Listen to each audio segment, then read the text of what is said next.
Collin Long Company, 47 years young and a proud sponsor, wishes OOIDA all the best as you celebrate 50 years.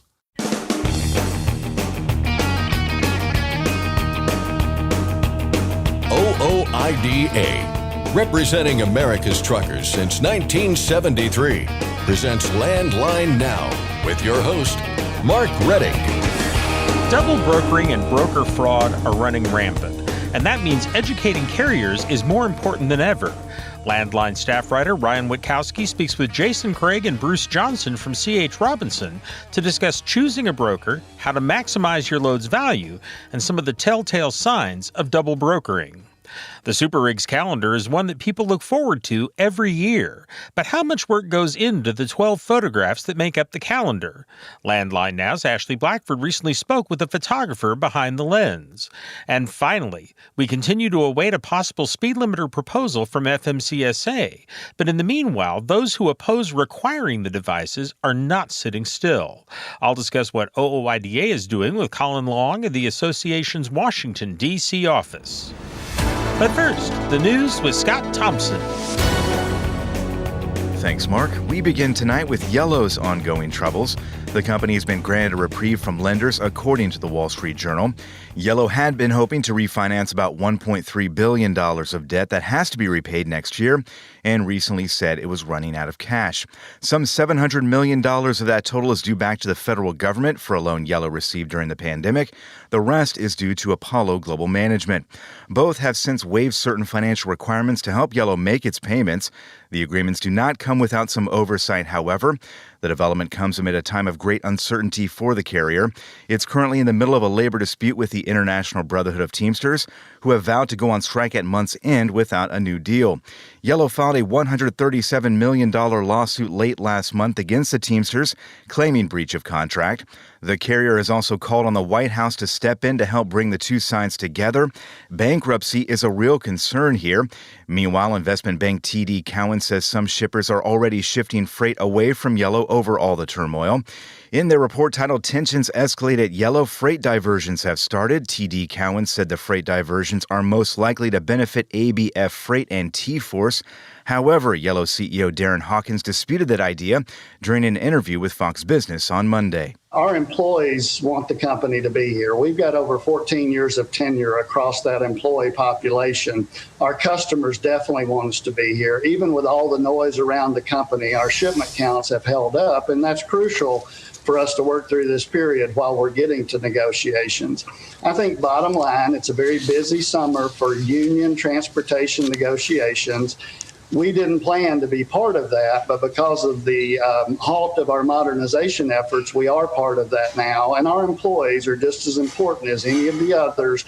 And bottom line, I believe we can get the right things done by getting to the table.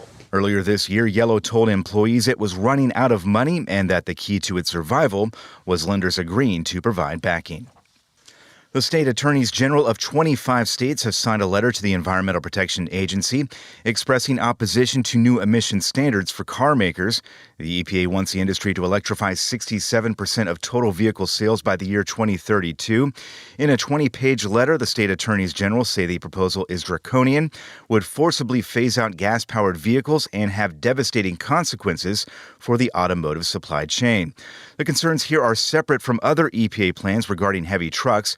The Clean Trucks Plan, as it's called, will require heavy-duty and medium-duty vehicles starting with model year 2027 to meet lower emission goals. The Owner-Operator Independent Drivers Association has issued a call to action on a bill that would halt plans to impose a speed limiter mandate. The association has thrown its full support behind H.R. 3039, known as the DRIVE Act. The bill, introduced by U.S. Representative Josh Burkeen of Oklahoma, would prevent FMCSA from advancing any potential speed limiter mandate. OOIDA says speed limiting devices on large trucks have been proven to create unnecessary congestion and dangerous speed differentials among all vehicles, something that results in higher rates of vehicle interaction and higher crash rates. Representative Burkeen echoed those concerns during a recent interview with Landline. Most Class A CDL drivers are conditioned to flow at the speed of traffic because they understand safety. And so I guess you'd have to be a truck driver to understand and to be sitting in that seat to understand the flow of traffic and how dangerous not going at the flow of traffic. And Congressman Burkeen says this is also a states' rights issue. if one state wants to try something different than another state, great. But the greater issue here is one more place where the federal government is taking rule and authority away from state law. FMCSA is expected to issue an advance notice of proposed rulemaking on speed limiters later this year. Administrator Robin Hutchison told Landline we can expect that in late summer or early fall. At that time, we should know more about the agency's plans, including what speed they are proposing heavy trucks be limited to. In the meantime, for more information on H.R. 3039 and the speed limiter issue, check out the fightingfortruckers.com website. You can find links there to contact your U.S. representative to urge them to co-sponsor the bill. A California bill centered around autonomous trucks is a hot topic in Sacramento. Assembly Bill 316 would ban truly autonomous trucks, those without any safety driver in the cab, from California roadways. And while safety groups have backed it, there's opposition as well. A group of 65 businesses, autonomous vehicle developers, and others sent a letter recently to the California State Senate asking them to strike down AB 316. The group said autonomous trucks are safe and have numerous benefits to the supply chain, adding that California would stand alone as the only state to single out autonomous trucks and bar them from effectively deploying in the state. AB 316 passed the California State Assembly last month. It's scheduled to go before the California Senate Transportation Committee later this week. The Biden administration is working to replenish the nation's oil reserve. The White House announcing Friday that it's buying up 6 million more barrels of crude oil for the Strategic Petroleum Reserve. Last year, the U.S. withdrew a record 180 million barrels after Russia's invasion of Ukraine. The reserve is currently at its lowest point in about 40 years. The Iowa State Patrol is reminding CDL holders about the rules surrounding alcohol in the cab. It came in a Facebook post with the Commercial Motor Vehicle Unit noting that alcohol is illegal to possess in a commercial motor vehicle while a driver is on duty. That goes for unopened containers as well. The Iowa State Patrol goes on to say that drivers shouldn't buy more alcohol than they plan on drinking, as going back on duty with them on board is in violation of federal regulations. Even having a beer in your in-cab fridge while on duty could result in a $135 fine and an out-of-service order. A reminder, CVSA's Operation Safe Driver Week is underway. Law enforcement throughout North America will be out in greater force through Saturday, keeping a close eye out for dangerous driving behaviors. That includes drivers distracted by their phones, tailgating, and this year's focus in particular, speeding. Meanwhile, in conjunction with Operation Safe Driver Week, troopers with the Wisconsin State Patrol will have a better vantage point to catch distracted drivers. They'll be stepping into the cabs of semis as part of a partnership with the Wisconsin Motor Carriers Association. They'll use that seat to spot violations they may not otherwise be able to see. And finally, a Nevada resident sure doesn't want Californians in their state. The Associated Press reports that the Nevada DMV recalled a personalized plate in May that read GOBK2CA, or short for Go Back to California, following complaints. The DMV said the plate went against their code, which prohibits defamatory references to a person or group. But the person behind the plate is getting a second chance to plead their case. They've got a hearing this week where the decision could be overturned. We'll keep you updated. Meanwhile, the Nevada DMV says it denies personalized plates all the time. Some of the latest examples included one that read, "You idiot," and a few other not-so-subtle allusions to profanity. That's Landline Now News for today, and I'm Scott Thompson. Thanks, Scott. Congratulations to Lyndon E. Smith of Grand Island, Nebraska. He's received the OOIDA Safe Driving Award for 32 years of safe, accident-free driving. That's the equivalent of a car driver going 240 years without causing a single accident. Next, Ryan Witkowski talks with Jason Craig and Bruce Johnson of C.H. Robinson about broker fraud and double brokering. We'll be back in just a moment with more news and information. I'm Mark Reddick, and this is Landline Now. You trust PrePass for more bypasses? Now let PrePass help with tolls. PrePass toll service means lower cost, one invoice for all tolls, and fewer violations. Created by truckers for truckers. Call 877-878-5970 or go to prepass.com. Attention all truckers, Dean Michael, the tax doctor here. I want to talk to you about those dreaded tax problems. I know you want to keep on trucking and not even think about them, but let's face it, they're not going away all on their own. You need professional help. I've been helping truckers put their tax problems in the rearview mirror for years. I can help you too. Call me now for a free consultation at 888-557-4020 or go to mytaxhelpmd.com. It's like I always say, keep your eyes on the road, I'll keep mine on the IRS. 888-557-4020. Welcome back to Landline Now. I'm Ryan Witkowski. With issues of double brokering and broker fraud running rampant in the industry, educating carriers about the warning signs of a scam and how to spot an issue before it becomes one is more important than ever. With over 85,000 carriers in their network, C.H. Robinson operates one of the world's largest logistics platforms, moving around $28 billion worth of freight annually. Suffice to say, they know a thing or two about freight brokering. I recently had a chance to sit down with Jason Craig, the Director of Government Affairs at C.H. Robinson, as well as Bruce Johnson, the Director of Capacity Development for the Eden Prairie, Minnesota-based logistics firm. I started our conversation by asking Bruce how carriers can strike a deal that's equitable for both parties. So one of the things that we're seeing increasingly in the industry, and OOIDA provides a great member services, is in rates in the marketplace and what the market is currently doing. There's all kinds of tools out there and subscriptions. And again, I know OOIDA provides many of those. So if carriers aren't up to date on what the market is, they should develop 2, 3, 4 different avenues to double check to see what the market is, so they know where they are and what they should be paid. And, you know, C.H. Robinson, other brokers, it's a tremendously competitive industry. If we aren't paying market rates, we're not going to attract capacity, and we know that. Well, guys, we talked a little bit about some of the issues that that drivers have when it comes to dealing with brokers, but let's talk about maybe some of the ways to handle some of those issues or even avoid them altogether. Obviously, drivers going to want to avoid doing business with some shady brokers. A lot of horror stories may have made some gun-shy when it comes to choosing a broker. What are some of the suggestions you guys would have for carriers to help avoid using a broker with unscrupulous practices, maybe some of the red flags that they could see come up beforehand? Yeah, thanks, Ryan. I'm going to list off maybe a few different things that we think qualify as best practices, looking at it through the owner-operator and motor carrier lens. You know, starting, you can always, there's a lot of well-known established brokers. If you're able to find a broker, you go right to their website, you're able to book loads directly through their website, you're going to know that that's a pretty good and stable relationship that you could build upon. Understanding that not every broker is going to have their own website or necessarily be able to book loads through their website.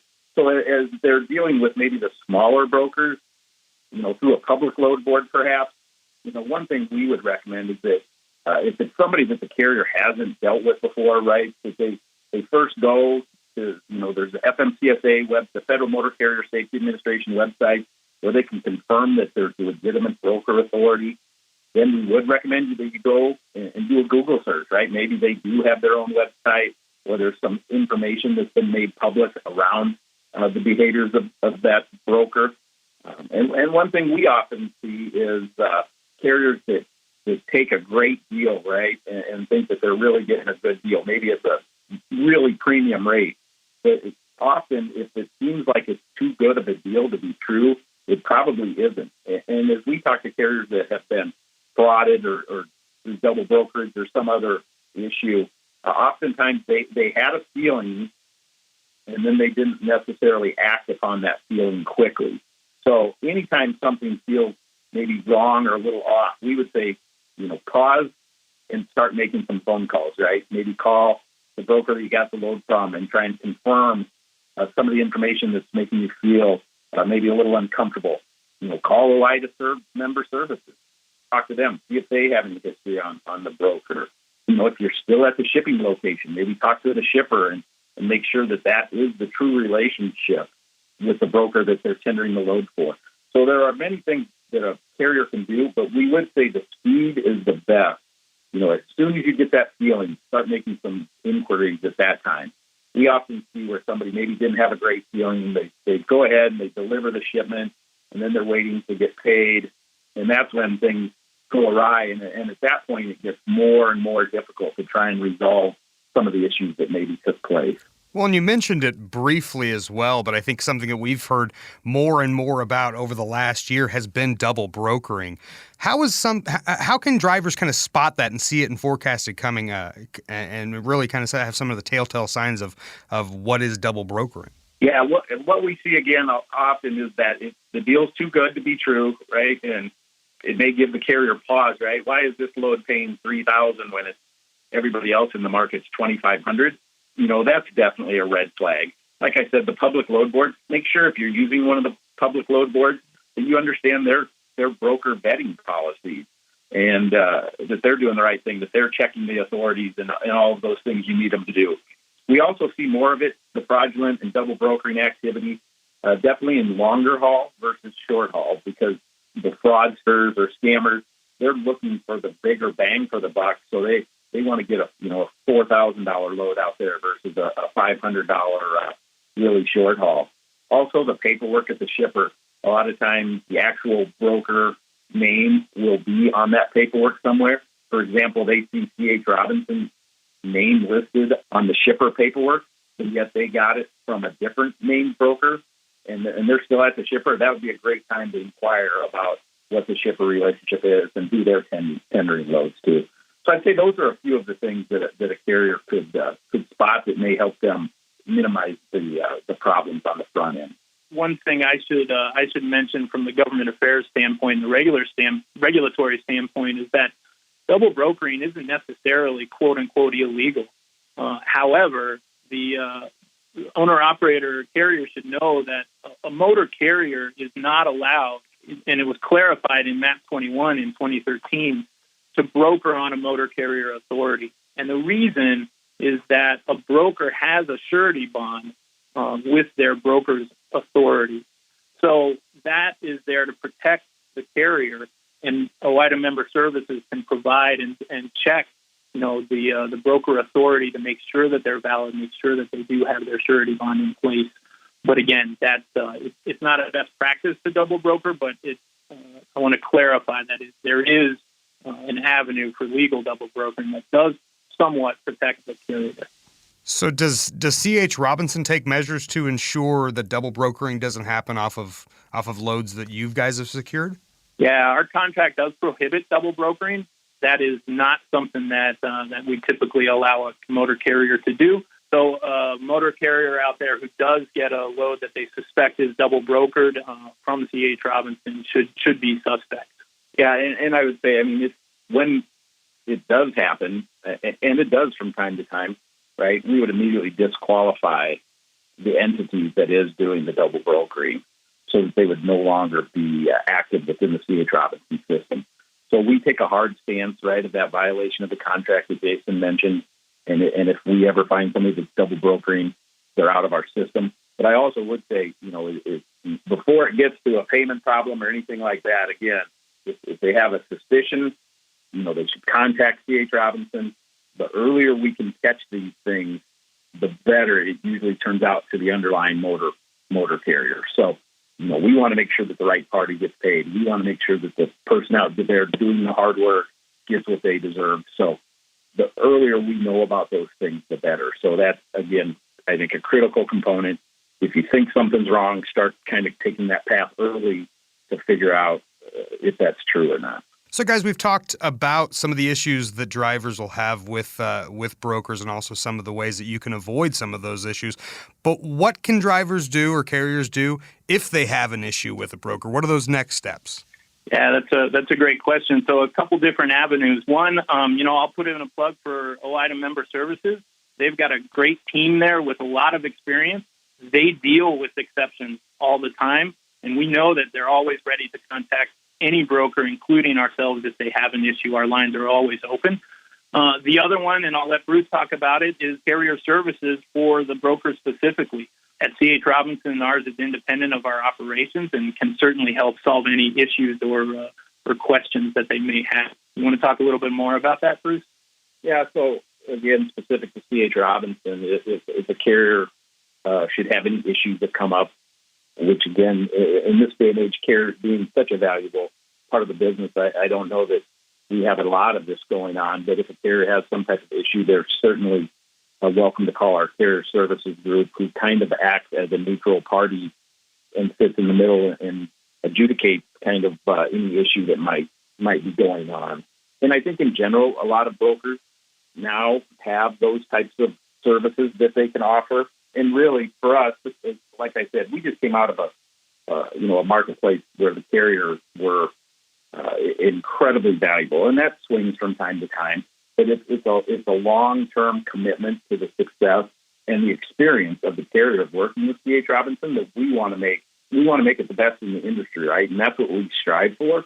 So again, we love to hear commentary from carriers. We often reach out to the carriers via surveys and other ways where we want to hear what they want. And, we spend a lot of time understanding what the carriers' needs are, what they'd like to see us do more of, and what they'd like to see us do less of, and then work to implement those processes.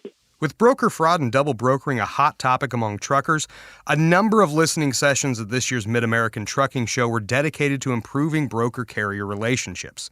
During the show, the Owner-Operator Independent Drivers Association held one such session for members and attendees. Gary Wright, a compliance specialist with OOIDA, gave an explanation of how these scams happen and what to look for. The way this usually works, the sham company, the bad guy, he'll call the broker posing as a carrier and secure the load. They often have doctored paperwork, so it all looks legit. They represent themselves as a motor carrier. The broker will give that information to the sham company.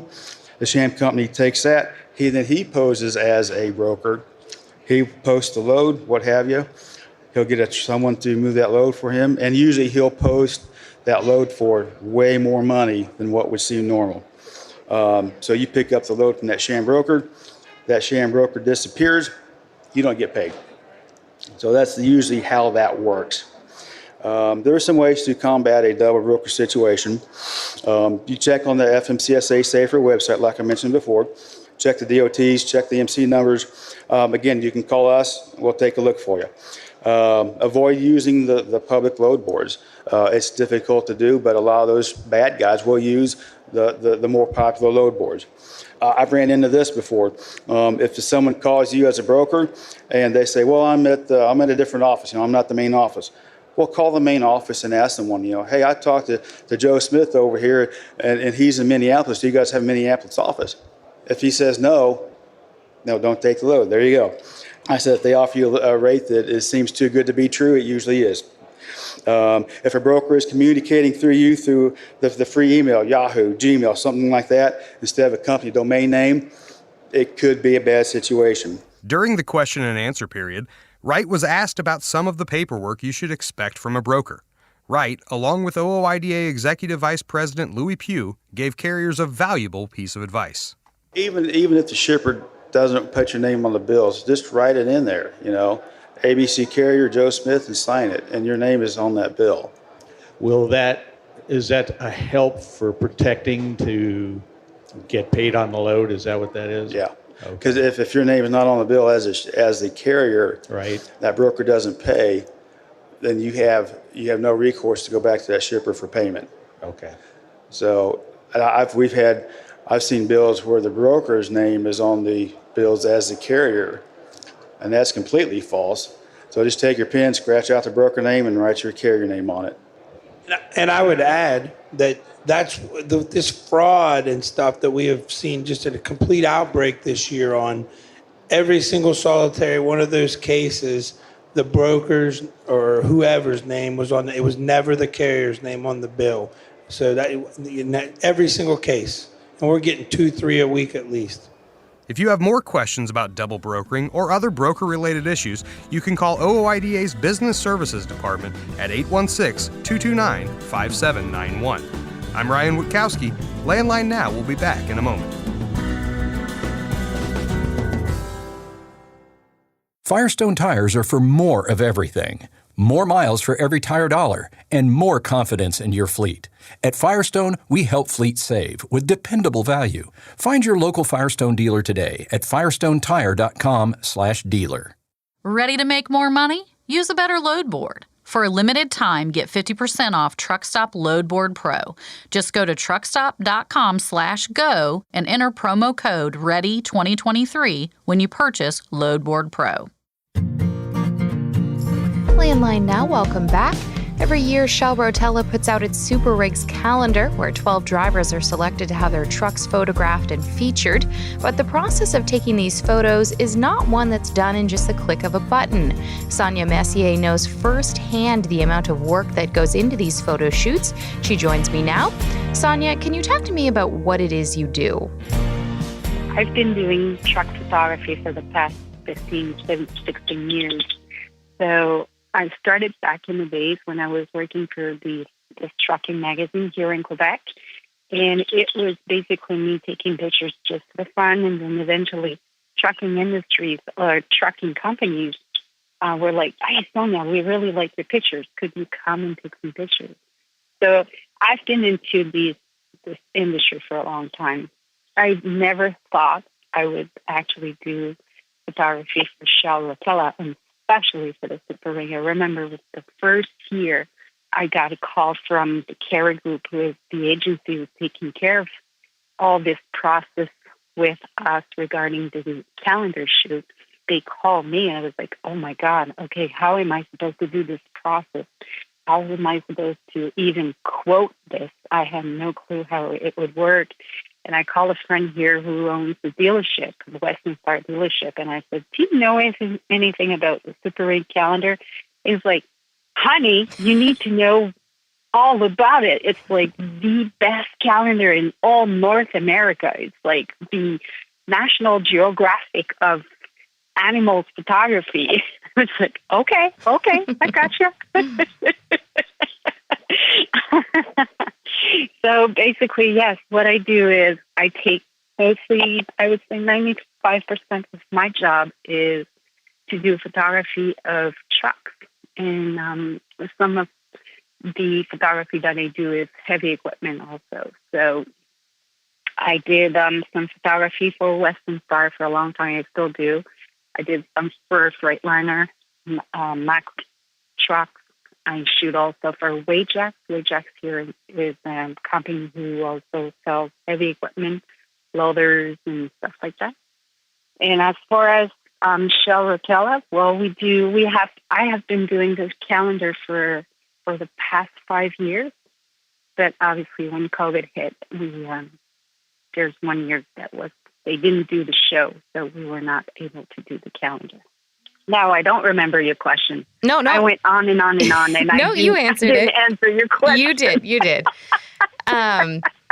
To kind of describe, because of course this is radio, so I wish, everyone listening could see some of the pictures you've taken. I mean, some of these trucks are absolutely incredible, but usually a phone just doesn't do them justice.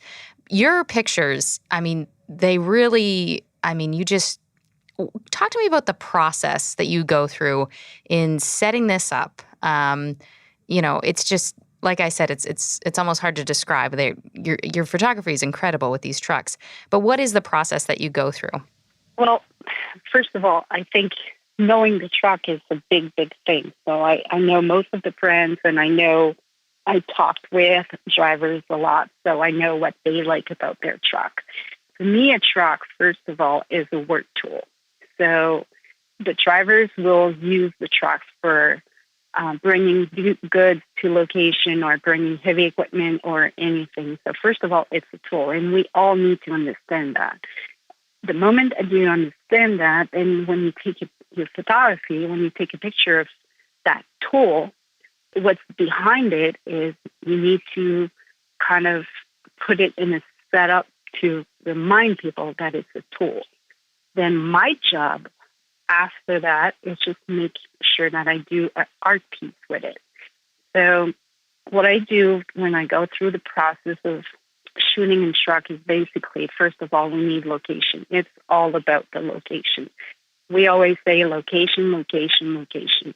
I can take the most beautiful truck in front just of a dealership. It's still going to be just a truck in front of the dealership. But when you put that truck, that work tool, in his environment, say, you're in a quarry, and then you have some machinery in the background, and then you think, oh, let's have something that goes behind it, and we'll bring some dust up in the air, and you kind of make magic with it, right? So you have to realize that this is a work tool, but at the same time, you have to make it like art piece and make it beautiful. And people who work with truck, most of them are so proud of their work tool. And seeing that photography is just like, yeah, I can see myself in that truck and working in that kind of environment. And this is kind of the process that I have in my head. So first of all, location. Second, we got to make sure that the truck is kind of a little bit clean, but at the same time, not too much because it is a work tool. So, but if I go, let's say with SuperRigs Calendar, then we want it like exceptionally, like really, really clean, right? So I have some criteria that I go through with the client when it comes to the shooting itself, what we need to do on the truck to make it nice and clean. And then we get on location, and depending what the client wants, then we're going to have to go with either a sunrise or midday shoot or sunset, or we go all of the above. And that's 50% of my work. Then I get into the office, and the other 50% is basically editing the pictures. So retouching is a big part of my job because it's commercial photography. So we're not into something that is 100%. It is realistic, but I can still do a little bit magic on it while I'm retouching the picture. So making the sky a little bit better, cleaning the truck on the picture, removing anything that I think it's not nice in the picture. And photography is painting with light. So what I do is on location, I'll make sure that the light will be nice, and I always use natural light. I rarely use flashlight or artificial light like most of people out there call it. So I use the sun, and when I come in the office and I do edit the pictures, and I kind of add light also in my pictures. Like I said, always, I do my magic. That's what I do. What did it feel like that first SuperRigs calendar when that came out and you saw your work published? What did that feel like? Incredible. Absolutely incredible. When I saw the first calendar came out and knowing what it means to most of the drivers out there, I just felt like I was floating out. My husband had to bring me down on earth, right? I like what I do, and I like seeing my work out there, but I won't show off too much of the work. I don't know if I should say that, but I felt really, really, really proud of what I did with the team that I did, because the SuperRigs Calendar is not just me. There's a team behind me, and they're working so hard. So I'm working with a scouting location manager who helps us to find location, making sure that we can close road, we can have protection, we have sheriffs on the site, or we have cops. She makes sure that we have all the permit and that everything is just, I'm good to go and just do my pictures. The agency's there also to bring some ideas and make sure that we have the right location for what shells want. And also I'm working with my husband, who is an assistant on set. So it's really a big teamwork. And it's usually 3 months in advance we go and we start making that process. So seeing the calendar is just incredible because it's the result of a lot of work. And Shell is giving us also the chance to pick some great location and have some amazing trucks. When you put all the ingredients together, it just guarantees you of success. So you got a great location, you got a great truck. Drivers are just ready to do anything. And I can assure you, I'm not easy on set. We'll have fun, we'll laugh, and most of the people will say, Sonia's a little bit crazy on set. She says crazy things, and we are always having fun, and that's a must. But I will ask that driver to move that truck just an inch on the left if I need to. So we need good drivers. And at the end of the year of the shoot, at the end of the photo shoot, well, the result is there. And I just felt really, really proud of everybody who put so much energy into that project. Wow. And you kind of mentioned this earlier, but Can you talk to me about, a lot of the owners and the drivers of these trucks are so passionate. They've put, countless hours into these trucks. Can you talk to me about, what it's like to talk to them and to hear their story about their truck? Working with passionate people is just incredible. All the owners of the truck or drivers out there, I have a lot of respect for them. First of all, their work is not an easy work. Being a truck driver today, it's not something that it's never been easy, but I think today, especially, it's not always easy. So I do have a lot of respect for them. What I like about working with truck drivers and passionate people like that is just, it makes my job so easy. They are just looking at what I'm doing and they're so proud. They're proud of having me there and taking pictures of their truck and knowing that, well, hopefully I'll do a good job and the result will be nice, right? Yes.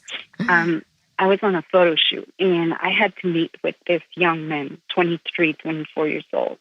And he was so excited.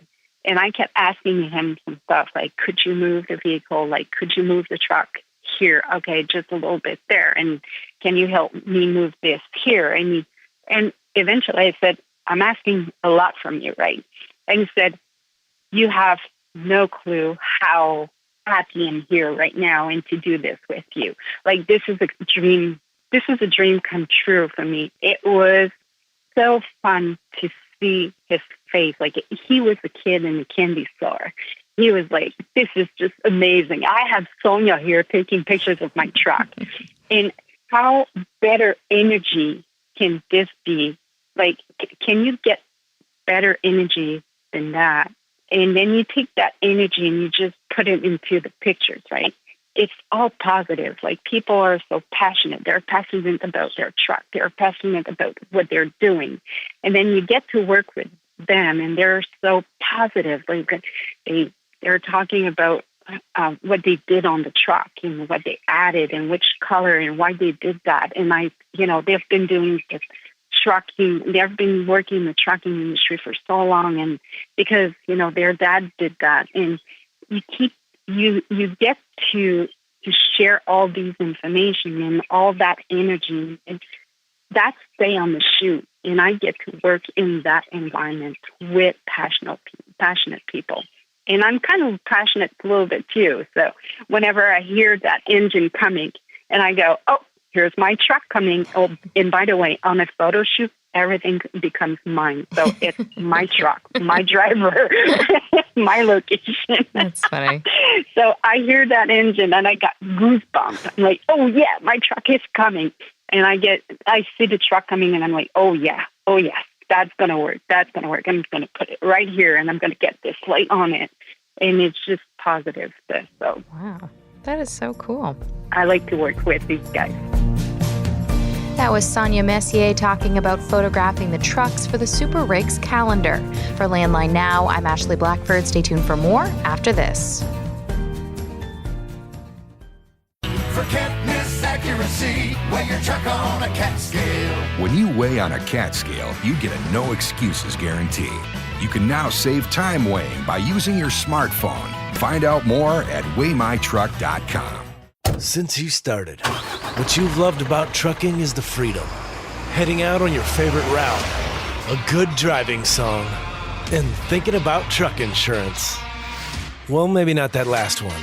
That's why we're here. At OOIDA, we have a full range of truck insurance products, expert advice, and great customer service, helping you get the right coverage for your operation. Go to OOIDA.com, because your job is to drive. Our job is to help with everything else. It's tested and proven. Burn 2.1% less fuel when you balance all wheel ends with Centromatic. Call 800-523-8473 to get the OOIDA discount. Landline Now, welcome back. We continue to await a possible speed limiter proposal from the Federal Motor Carrier Safety Administration. But in the meanwhile, those who oppose the devices are not sitting still. Here to discuss what OOIDA is doing is Collin Long of the association's Washington, D.C. office. Collin, how are you doing? I'm doing well. It's good to be back on. It feels like it's been a while, so I'm glad to be here today. Fantastic. We're glad to have you. Just to bring people up to date in case that they haven't been following this, where are we right now on a possible speed limiter proposal?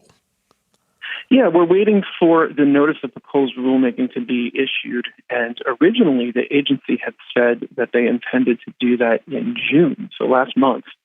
That has been backed up to what they say is now going to be late summer or early fall.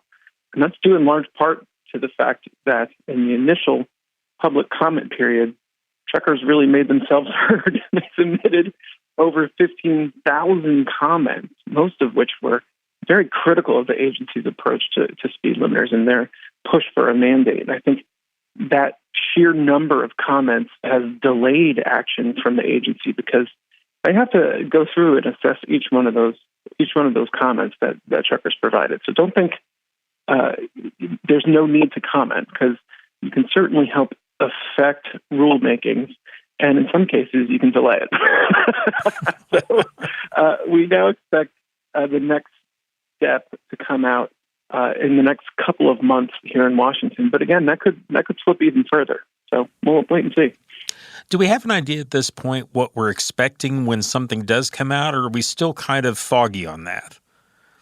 We're still kind of in limbo. I mean, if you remember, the agency offered up 3 speed choices between about 60 and 68 miles per hour.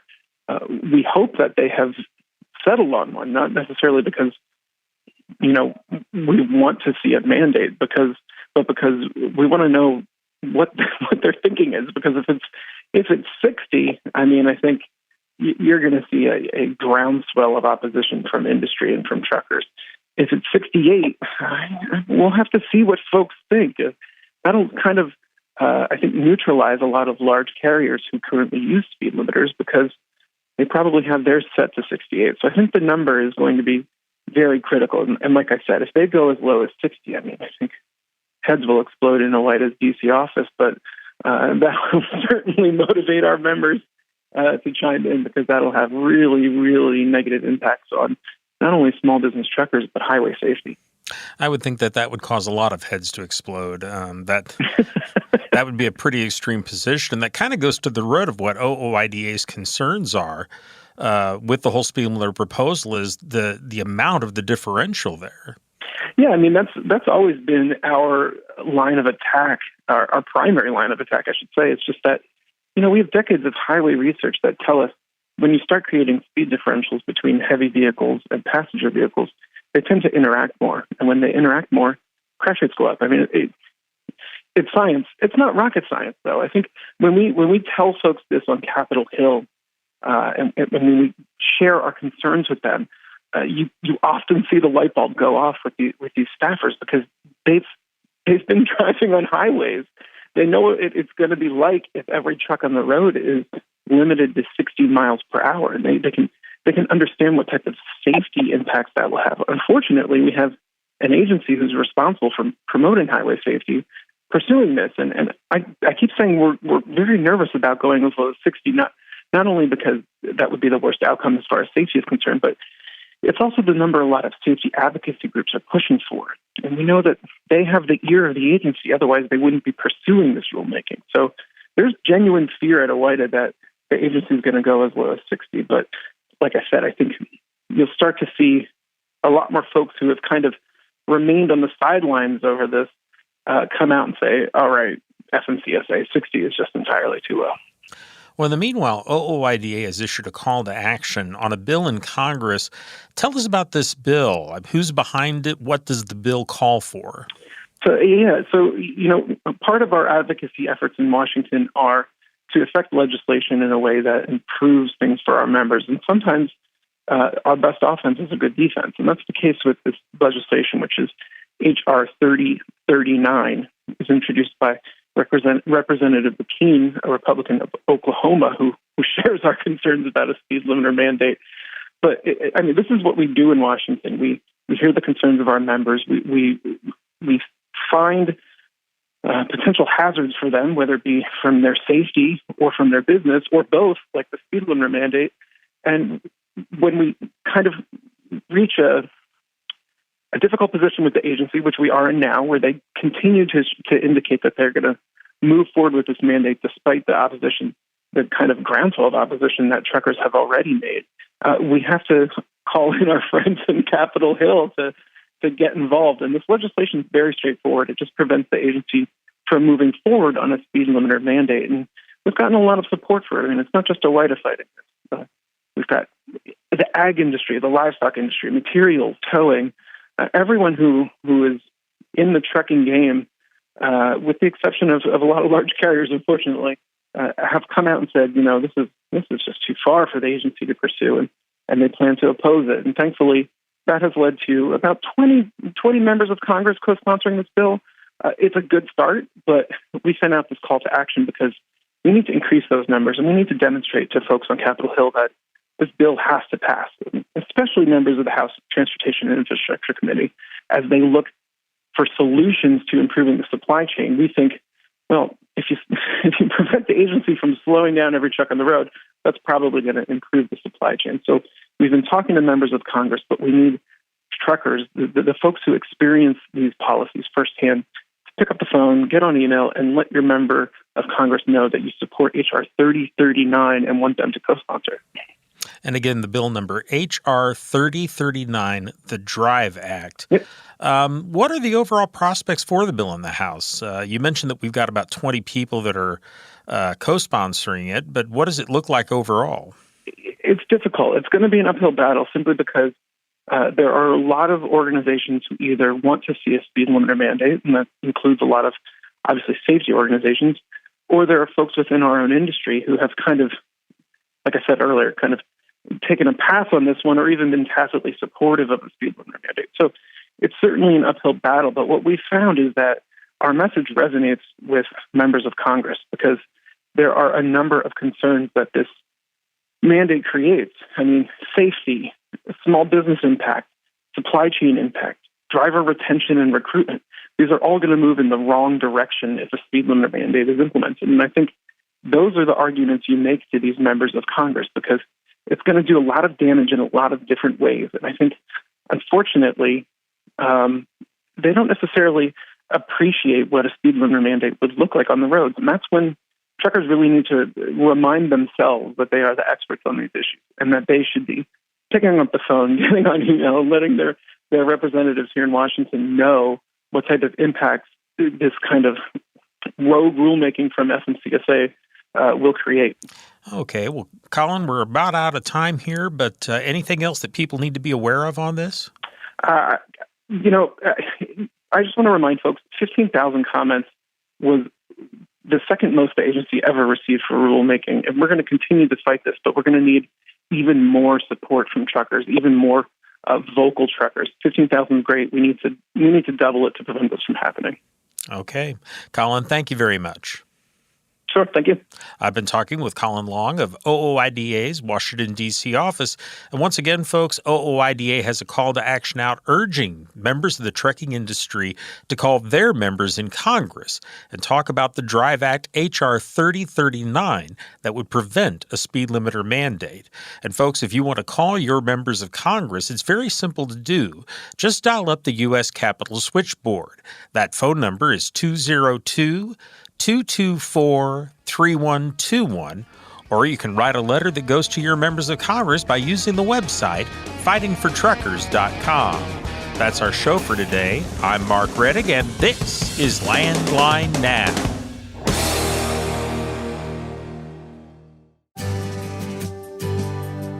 I'm a dad, a son, a husband, wife, I'm a writer, photographer, I farm, I'm a veteran. I love old cars, fishing, my kids, chrome, and I am a professional truck driver. And together we are OOIDA. OOIDA was founded by truckers to stand up and speak on behalf of truckers. We've done that by combining the individual voices of our members into a single, powerful voice. Protecting your interests, defending your rights. Join us! Make your voice heard.